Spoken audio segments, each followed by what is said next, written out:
ঈশ্বরচন্দ্র রায় উচ্চ বিদ্যালয়, আপনারা তো ঈশ্বরচন্দ্র নাম শুনেছেন, যিনি পৃষ্ঠা উল্টালে মুখস্থ হইতো।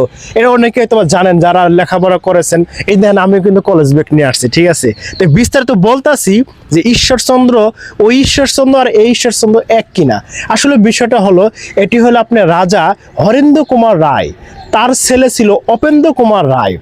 তিনি একটা শিক্ষা প্রতিষ্ঠান করার জন্য বাবা হরেন্দ্র কুমার রায়কে যখন বলল যে বাবা আমি একটা শিক্ষা প্রতিষ্ঠান খুলব, তখন বাবা হরেন্দ্র কুমার রায় ছেলের কথা রাজি না হয়ে শিক্ষা প্রতিষ্ঠান করে দেননি।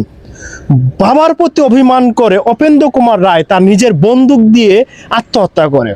ছেলের অকাল মৃত্যুতে শেষ ইচ্ছা পূরণ করার জন্য তিনি হরেন্দ্র কুমার রায় জমিদার, তার বাবা ছিল ঈশ্বরচন্দ্র রায়, সেই ঈশ্বরচন্দ্র রায় নামে এই প্রতিষ্ঠানটি করা হয়েছে। এটি হলো আপনার মানিকগঞ্জ জেলায় বালিয়াটি গ্রাম। ভিডিওটা ভালো লাগলে অবশ্যই শেয়ার করে দিবেন।